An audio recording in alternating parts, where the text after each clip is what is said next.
Hello students, क्या हाल चाल भाई। आई होप के सभी बढ़िया होंगे, मस्त होंगे, तंदुरुस्त होंगे। तो आज हम चैप्टर 3 स्टार्ट कर रहे हैं। चैप्टर 3 जिसका नाम है इलेक्ट्रिक पोटेंशियल। और स्टार्ट करने के लिए जो स्टार्टर है अपने पास वो है इलेक्ट्रोस्टैटिक पोटेंशियल एनर्जी। तो सबसे पहले हम इलेक्ट्रोस्टैटिक पोटेंशियल एनर्जी का कॉन्सेप्ट क्लियर करेंगे, कॉन्सेप्ट समझेंगे। उसके बाद में जो चैप्टर अपना है इलेक्ट्रिक पोटेंशियल वो टॉपिक पढ़ेंगे। ऐसा क्यों हो रहा है अभी? ऐसा इसलिए हो रहा है क्योंकि ये कॉन्सेप्ट क्लियर होगा तो ये कॉन्सेप्ट अच्छे से समझ में आएगा। हालांकि बुक में पहले यही दे रखा है डायरेक्ट, ठीक है ना, लेकिन ये क्लियर होना चाहिए पहले, तब ये अच्छे से समझ में आएगा। ठीक है, तो स्टार्ट करते हैं। तो इलेक्ट्रोस्टैटिक पोटेंशियल एनर्जी क्या होती है, उसके लिए सबसे पहले ये पता होना चाहिए कि पोटेंशियल एनर्जी क्या होती है। क्या पोटेंशियल एनर्जी क्या होती है? मैं जब क्लास 12th में था तो मेरे को नहीं पता था कि भाई पोटेंशियल एनर्जी क्या होती है। मैं बस ऐसे ही कोई डेफिनेशन बना लेता था कि ऐसे ऐसे होती है। लेकिन जब आगे पढ़ा, ठीक है, पढ़ा तो मतलब बीएससी में पढ़ा, मैकेनिक्स की बुक के अंदर ये सब आया सब कुछ, तो और भी अच्छे से क्लियर हुआ। तब समझ में आया, हाँ पोटेंशियल एनर्जी ये होती है। ठीक है, तो अभी आप समझ लो इस चीज को, आगे प्रॉब्लम नहीं होनी चाहिए आपकी। मैं भी बता दे रहा हूँ पोटेंशियल एनर्जी क्या होती है। पोटेंशियल एनर्जी का मतलब ये होता है कि कंजर्वेटिव फोर्सेस के स्पेस में अगर कोई ऑब्जेक्ट कहीं पे रखा हुआ है तो उसको उसकी पोजीशन में रहने के लिए कितनी एनर्जी की जरूरत है, वही क्या है, पोटेंशियल एनर्जी। कंजर्वेटिव फोर्सेस के स्पेस में कोई ऑब्जेक्ट कहीं पे रखा हुआ है तो उसको उस पोजीशन में रहने के लिए कितनी एनर्जी की जरूरत है, दैट इज पोटेंशियल एनर्जी। वही क्या है, पोटेंशियल एनर्जी। क्लियर हुआ? अब यहाँ पे इलेक्ट्रोस्टैटिक पोटेंशियल एनर्जी क्या होगी? तो इलेक्ट्रोस्टैटिक का मतलब चार्ज, मतलब कोई चार्ज इलेक्ट्रिक फील्ड में कहीं पे रखा हुआ है तो उसको उस पोजीशन में रहने के लिए कितनी एनर्जी की जरूरत है, that is electrostatic potential energy. Clear है? अब डिफाइन कैसे होती है वो अलग चीज है। ठीक है, तो ये डिफाइन करें उससे पहले हम पोटेंशियल एनर्जी में चेंज डिफाइन करेंगे। पोटेंशियल एनर्जी में change in potential energy del U क्या होता है? ये बताया जाता है कि कंजर्वेटिव फोर्सेस के स्पेस में किसी ऑब्जेक्ट को, किसी पार्टिकल को डिस्प्लेस कर दें तो डिस्प्लेस करने में हमें कंजर्वेटिव फोर्सेस के अगेंस्ट काम करना पड़ेगा, और जो अगेंस्ट काम हुआ है वो ही वहां पे पोटेंशियल एनर्जी में चेंज के इक्वल होगा, मतलब W एक्सटर्नल। और आपने एक चीज और भी पढ़ी है कि डेल यू जो होता है वो -W कंजर्वेटिव होता है। समझते हैं, देखो भाई, जैसे ये अर्थ है, इस अर्थ में ये अपने पास एक ऑब्जेक्ट है, ठीक है, और यहाँ पे अर्थ क्या कर रही है भाई, इसको अट्रैक्ट कर रही है। क्लियर है? क्या कर रही है? अट्रैक्ट कर रही है। चलो, यहां से इस ऑब्जेक्ट को मैंने उठा के यहाँ पे रख दिया। कहां पे रख दिया? यहाँ पे। थोड़ा इसको डिस्प्लेस कर दिया तो यहाँ पे भी अट्रैक्ट कर रहा है। अर्थ तो अट्रैक्ट करेगी, तो यहाँ पे अट्रैक्शन फोर्स लग रहा है, यहाँ पे भी लग रहा है। तो यहाँ पे जब था तो इसकी initial kinetic energy, potential energy U I मान लेता हूँ, और यहाँ से उठा के मैंने यहाँ पे रखा तो यहाँ पे भी इसकी पोटेंशियल एनर्जी हो गई, दैट इज यू एफ मान लेता हूँ। क्लियर है? तो इस ऑब्जेक्ट को मैंने यहां से उठा के यहाँ पे रखा तो कितना वर्क डन हुआ, कितना वर्क डन हुआ, वो ही दोनों प्लेसेस के बीच में पोटेंशियल एनर्जी में चेंज के इक्वल हो गई है। और माइनस ऑफ क्यों लिख रहा हूं? माइनस ऑफ डब्ल्यू कंजर्वेटिव, क्योंकि कंजर्वेटिव फोर्सेस के अगेंस्ट काम करना पड़ेगा। समझा देता हूं वैसे लिख कैसे, मैथमेटिकली मैं आपको बताता हूं। ये मैथमेटिकली कैसे क्या है कि इस पार्टिकल को यहां से उठा के यहाँ पे जब रखा जाता है तो इस प्रकार से रखा जाता है कि इसकी काइनेटिक एनर्जी में किसी प्रकार का चेंज नहीं होना चाहिए। इस प्रकार से धीरे धीरे धीरे धीरे धीरे धीरे लेके जाते हैं एकदम हल्के। काइनेटिक एनर्जी में किसी प्रकार का चेंज नहीं होना चाहिए, मतलब ये ग्रेविटेशनल फोर्स, यहाँ ग्रेविटेशनल फोर्स की बात कर लेते हैं। ग्रेविटेशनल फोर्स और जो फोर्स आप लगा रहे हैं वो इक्वल होने चाहिए, एक इधर तो एक इधर, इक्वल। एक्सीलरेशन नहीं होना चाहिए, स्पीड कांस्टेंट होनी चाहिए। स्पीड कांस्टेंट मतलब यहाँ पे जो थी ना वो यहाँ पे होनी चाहिए, कहने का मतलब ये नो स्पीड, कोई स्पीड नहीं होनी चाहिए, सॉरी कोई स्पीड नहीं होनी चाहिए। यहाँ पे जो था तो यहाँ पे क्या है, जीरो है, यहाँ से उठा के यहाँ पे रख दिया, काइनेटिक जीरो, क्लियर है। चलो तो यहाँ पे इनिशियल ui, फाइनल uf, यहां से उठा के यहाँ पे रखा, कितना वर्क डन हुआ, W एक्सटर्नल जो आपने किया वो ही दोनों पॉइंट के बीच में पोटेंशियल एनर्जी के चेंज के इक्वल हो गया। और इसको मैंने माइनस W कंजर्वेटिव लिख दिया। कैसे लिख दिया, क्योंकि वर्क एनर्जी थ्योरम से, वर्क एनर्जी थ्योरम से आपको पता है W इज इक्वल टू होता है डेल के। W कौन कौन से हैं, W एक्सटर्नल है प्लस W कंजर्वेटिव है, डेल के। डेल के कितना है, जीरो, तो W external is equal to हो गया माइनस W कंजर्वेटिव। ये लो इस प्रकार से लिख दी, क्लियर हो गया। पोटेंशियल एनर्जी चेंज किस प्रकार से डिफाइन हुआ, ऐसे, क्लियर। अब बात करते हैं कि जैसे ये कंजर्वेटिव फोर्सेस का स्पेस है, क्या है, कंजर्वेटिव फील्ड है, कंजर्वेटिव फील्ड है,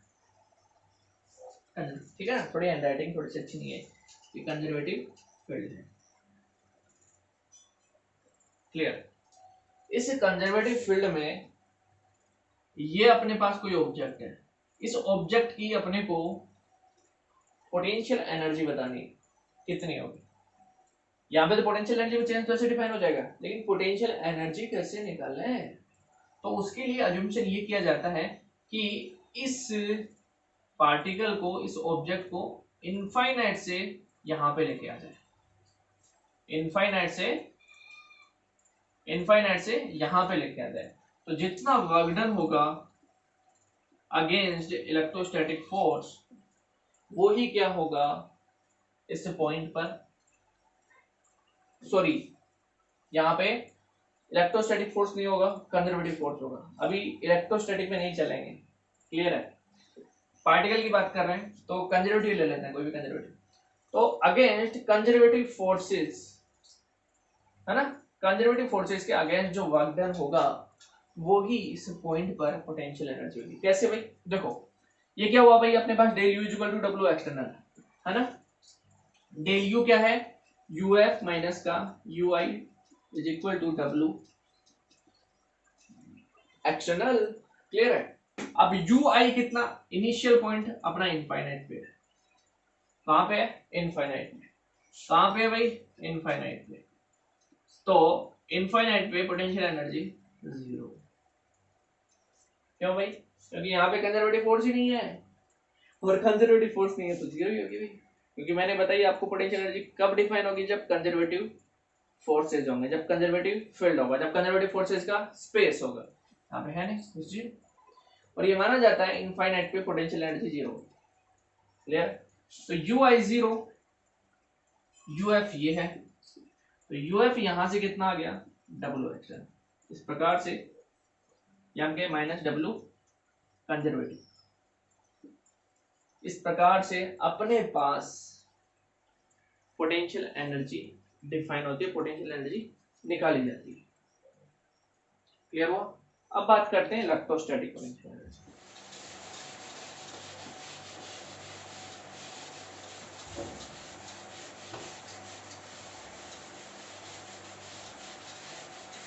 चलो अब बात करते हैं electrostatic potential energy.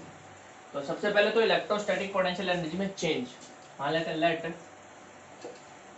Late a point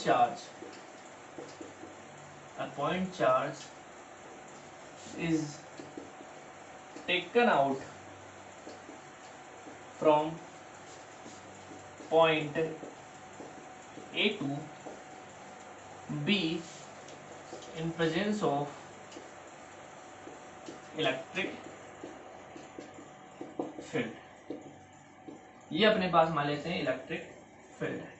ये पॉइंट ए है, यहाँ पे चार्ज, एक पॉइंट चार्ज है, क्यों, इसको पॉइंट बी पर लेकर जाते हैं तो कितना वर्क डन हुआ, W एक्सटर्नल, ये कंजर्वेटिव, यहाँ पे कौन सा फील्ड है, इलेक्ट्रिक फील्ड है, क्या है, इलेक्ट्रिक फील्ड। तो पॉइंट ए से पॉइंट बी पर हम लेके गए इसको, तो क्या हो गया, U A B, that is U B minus U A, और ये कितना हो गया, W एक्सटर्नल, हम कहे माइनस W इलेक्ट्रोस्टैटिक, क्या हो गया, माइनस W इलेक्ट्रोस्टैटिक। क्लियर है, अभी जो बताया वही है सेम। इलेक्ट्रिक फील्ड यहाँ पे कैसा फील्ड है, कंजर्वेटिव फील्ड है, तो कंजर्वेटिव फील्ड में किसी पार्टिकल की पोजीशन चेंज कर दे, मतलब यहाँ पे क्या है, चार्ज, तो चार्ज की पोजीशन चेंज कर दें तो जितना वर्क डन हुआ वो दोनों पॉइंट के बीच में, दोनों प्लेसेस के बीच में पोटेंशियल एनर्जी के चेंज के इक्वल हो जाएगा। क्लियर, इतना क्लियर है।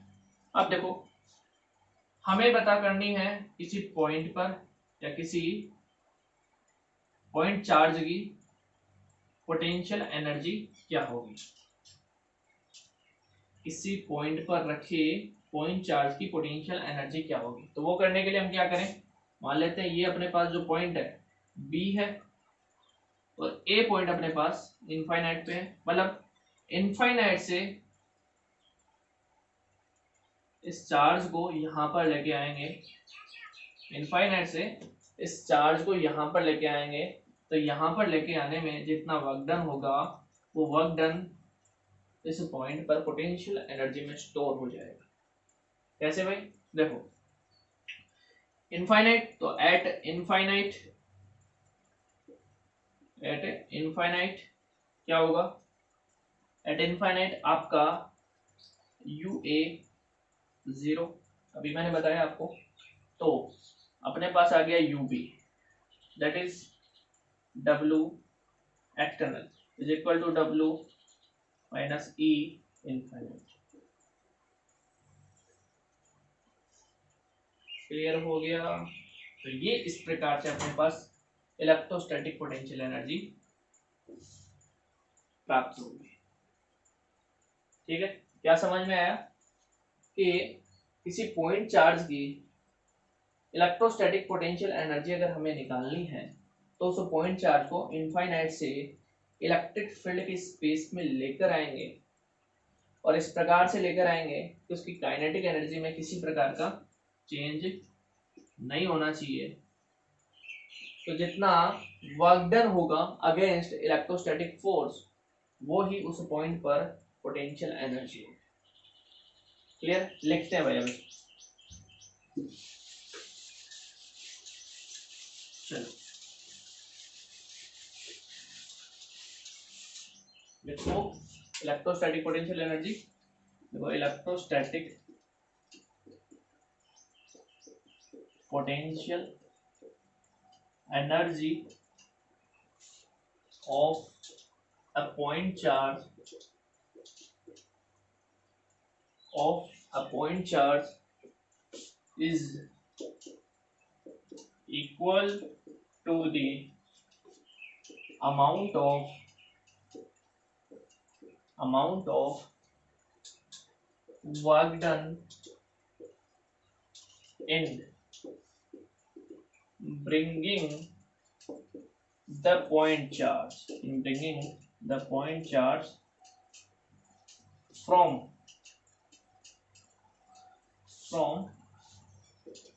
infinity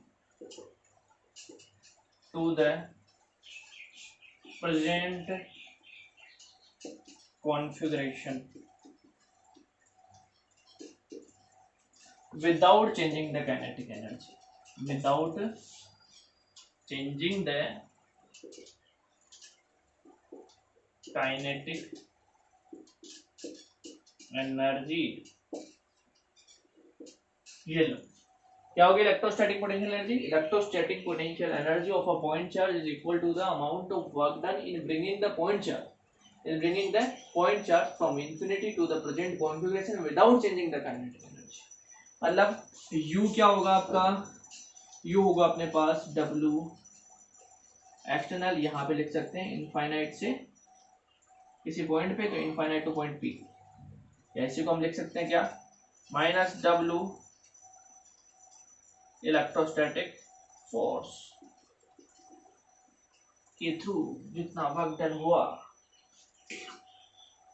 क्लियर है? ये होती है इलेक्ट्रोस्टैटिक पोटेंशियल एनर्जी। क्लियर हो गया? चलो अब बात करते हैं इलेक्ट्रिक पोटेंशियल की।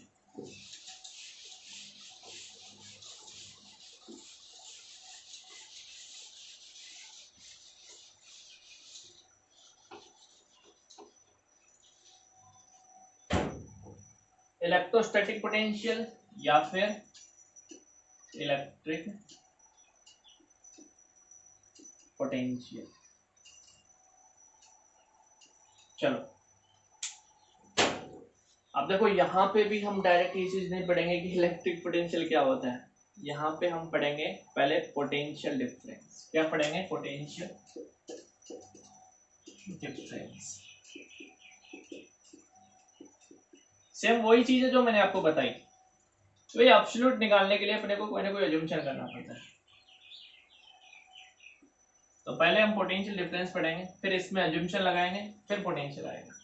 पोटेंशियल डिफरेंस क्या होता है कि जैसे ये इलेक्ट्रिक फील्ड है। क्या है? Electric field. और इसमें एक पॉइंट ए है, ये एक पॉइंट बी है। तो किसी यूनिट पॉजिटिव टेस्ट चार्ज को पॉइंट ए से पॉइंट बी तक लेकर जाने में जितना वर्क डन होता है किसी यूनिट पॉजिटिव टेस्ट चार्ज को, किसको? Test charge, unit positive. तो किसी यूनिट पॉजिटिव टेस्ट चार्ज को इलेक्ट्रिक फील्ड में किसी एक पॉइंट से दूसरे पॉइंट तक लेकर जाने में एक्सटर्नल फोर्सेज के थ्रू जितना वर्क डन होता है वो वर्क डन दोनों पॉइंट के बीच में पोटेंशियल डिफरेंस के इक्वल होता है।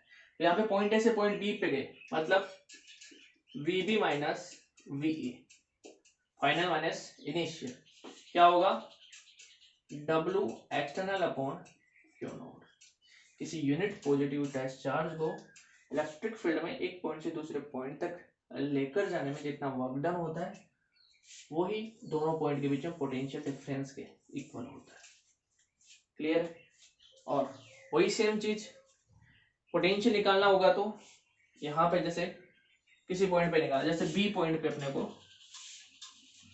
ये इलेक्ट्रिक फील्ड में एक पॉइंट बी है, यहाँ पे अपने को पोटेंशियल बताना है भाई कितना होगा। तो क्या करेंगे? पॉइंट ए इनफाइनाइट पे ले लेंगे, इनफाइनाइट से यूनिट पॉजिटिव चार्ज को लेके आएंगे,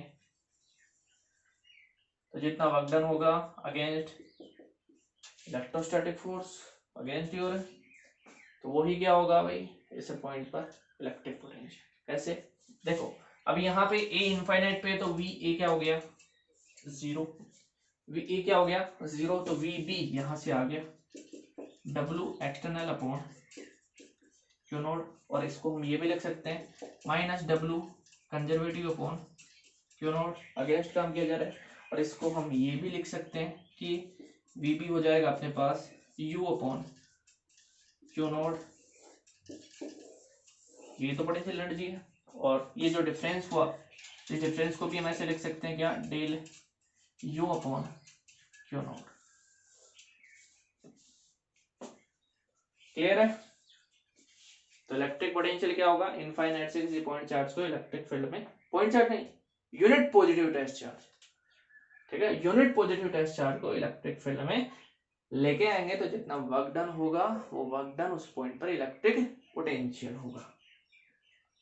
यूनिट पॉजिटिव क्यों? क्योंकि ये इस प्रकार का चार्ज हो गया, इसकी प्रेजेंस से इलेक्ट्रिक फील्ड में किसी प्रकार का चेंज नहीं होगा। अगर इलेक्ट्रिक फील्ड में चेंज हो जाएगा तो फिर वहां इलेक्ट्रिक पोटेंशियल कैसे निकालेंगे? ठीक है,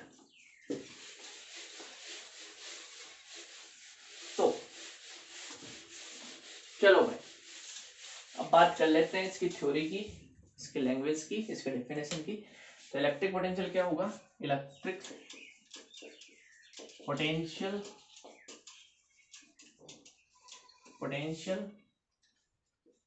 eight a point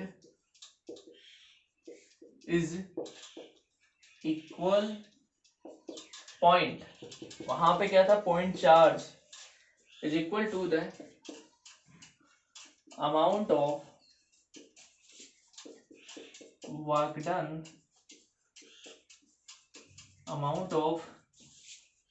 done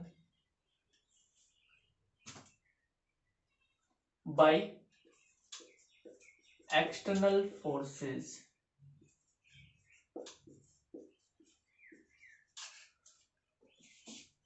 in bringing a unit positive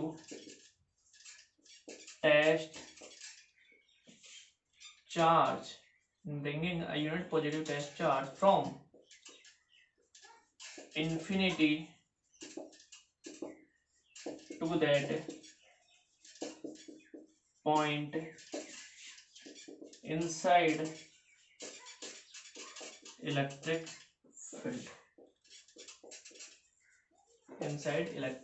field without changing the kinetic energy.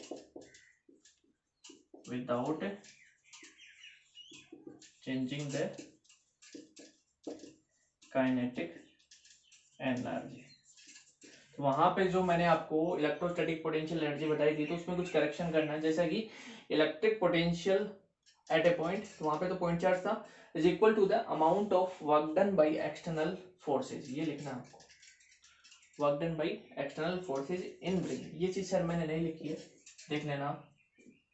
External forces in bringing a unit positive test charge from infinity to that point inside electric field. ये भी लिखना ना, inside electric field without changing the kinetic energy. मतलब V अपने पास क्या होगा, V अपने पास होगा W external upon Q not, या हम कहें minus W conservative upon Q not, या हो गया U upon Q not. Unit की हम बात करें तो यूनिट क्या होगी इसकी, जूल पर कूलम। डायमेंशन की हम बात करें तो जूल की क्या होगी भाई, m1 L2 T-2, और ये A-1 T-1। मतलब क्या हो गया, m1 L2 T-3 A-1। ये इसकी डायमेंशन होगी। क्लियर, डायमेंशन हो गई, यूनिट हो गई। एक और चीज जो कि है कैसी क्वांटिटी है, ये स्केलर क्वांटिटी। मतलब यहाँ पे इलेक्ट्रिक पोटेंशियल जो निकाला जाएगा उसका जो सम होगा वो अलजेब्रिक सम होगा। क्या होगा, अलजेब्रिक सम। मतलब यहाँ पे अपने को डायरेक्शन की जरूरत नहीं है। ठीक है, तो ये था अपना इलेक्ट्रिक पोटेंशियल और इलेक्ट्रोस्टैटिक पोटेंशियल एनर्जी। तो जो इलेक्ट्रोस्टैटिक पोटेंशियल एनर्जी मैंने आपको बताई, उसके अंदर थोड़ा करेक्शन करना है, अगर करेक्शन नहीं किया हुआ था, जैसा कि ये कि इनसाइड इलेक्ट्रिक फील्ड, वो चीज लिख लेना, और एक work done by external forces, ये लिख लेना। ठीक है, चलो मिलते हैं नेक्स्ट वीडियो में।